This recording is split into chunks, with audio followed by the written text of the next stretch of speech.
On our Instagram page, Paths of Meaning, we've published dozens of quotes by Marcus Aurelius, previous emperor of Rome and Stoic philosopher. The advice in these quotes varies between focusing on what you can control, loving what happens, not indulging in self-pity, following your moral code, among many others. But among all of those, there is one concept that to me is Marcus Aurelius' most powerful teaching and the purpose for this whole video. This is a concept that is universal, and no matter who you are, where you're from, what you do, what you believe in, this is something you'll have to deal with eventually. And this teaching has the name of Memento Mori. This translates to remember you die, and it is the practice of keeping present in your mind the inevitability of death. To never allow yourself to take life for granted, not for a week, not for a day, not for a single second. And while this has been a common practice throughout history, especially between the most powerful among us, nowadays it is something that a lot of us would rather run away from rather than to meditate on.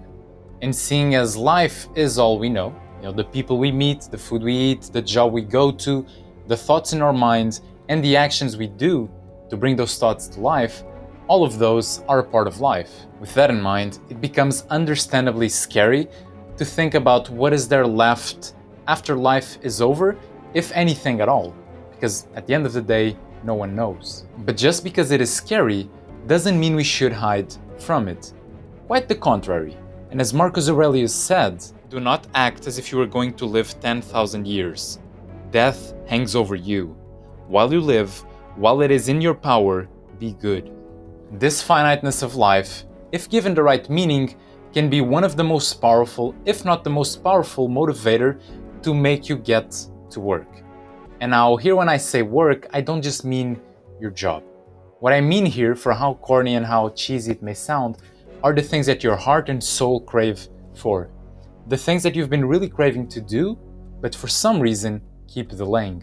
Of course, because it is scary to give our full effort to these passions, to these pursuits we so desperately crave, because we're afraid that our friends are going to judge us, our family is going to judge us, that we may fail, that we may not be as good as we think, and so many other things that we think we're risking. On top of that, you have this societal pressure, to a certain extent of course, that's trying to make you fit within a certain mold, within a certain job, a certain career that may not be for you. And while all of these things, when looked at separately, can seem very scary and seem very anxiety-inducing, when you put it in the bigger context of things, it's quite different. However, the thing about delaying is that if you keep doing it, eventually you won't be able to do so anymore. One day, your life will come to an end.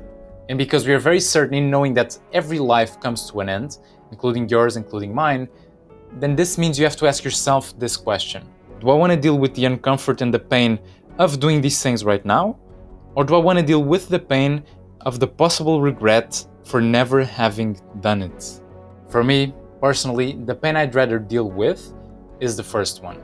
The one of sitting down, being uncomfortable, but despite that, doing the things and these pursuits that in the long term, I know are going to give me much more pleasure than, delaying for some social media, some video games is going to give me in the moment. And even though, of course, I'm not always successful, as no one is always successful, everyone has its slips, everyone fails sometimes, but despite that, it is a very worthy pursuit for me and for most people who've embarked on this pursuit, and one that personally has brought me more results than I could ever hope for. With that in mind, now the important thing becomes in understanding how can one bring this concept of Memento Mori and keep it present in our minds as much as we can. Now, since no one works the same way, the best solution for me is not going to be the best solution for you. With that in mind, it's worth taking a look at different approaches throughout history, through different people, to see which one works best for you. Now, for example, Marcus Aurelius, he would used to write in his journal, as you probably know, the book Meditations, where it's an agglomerate of his writings, and he would just write not only on the shortness of life, but on other concepts he wanted to keep in mind. Another example is in ancient Rome, when a general would achieve a major victory, a war victory, they would be brought back home and paraded around the city with a big party lasting up to a full day. of just everyone celebrating this huge victory. And in a sense, this moment of being paraded around the city, having conquered a huge victory with everyone cheering you on, this was the highest honor anyone could achieve. Now, despite this, and despite being such a huge achievement and such a huge party, in the same chariot with the general would be a slave. Different times, I know. But this person's whole responsibility would be to whisper, occasionally in the general's ear, the following words. Look behind. Remember thou art mortal. Remember you must die. Now this served to remind the victorious general of his own mortality. To remind him that even though he's being so victorious and so praised right now, eventually this will come to an end. However, the certainty of death will still be there for him. Another great example is a piece of art similar to this, where it is supposed to be kept at high level, where the crossbow would be pointing, if you look at it exactly at you, and the inscription reads, "My arrow, I promise you, spares no one. You will all dance the ballad of which I sing." Another example of this could be carrying a small coin with the words Memento Mori, or another quote that would remind you of this mortality. Whatever it was, the bottom line remains, which is reminding yourself of your own mortality. Like I said, not to live a life of depression and of anxiety and of always being super careful to the point where you're not living, but to do the exact opposite, which is knowing that you'll die, knowing that this time will eventually come, to use the one you still have remaining as best as you can. To not allow these opportunities to slip by, these things you want to pursue to slip by, as you do nothing to seize them.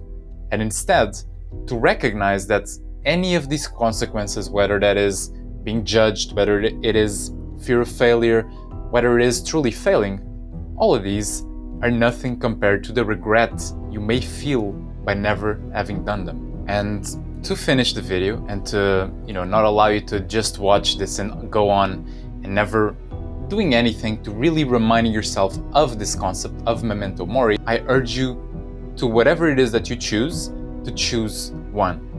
If that is journaling, great. You don't need much to start. You can just start with a random loose sheet of paper and a pen. You can go buy a separate notebook for that.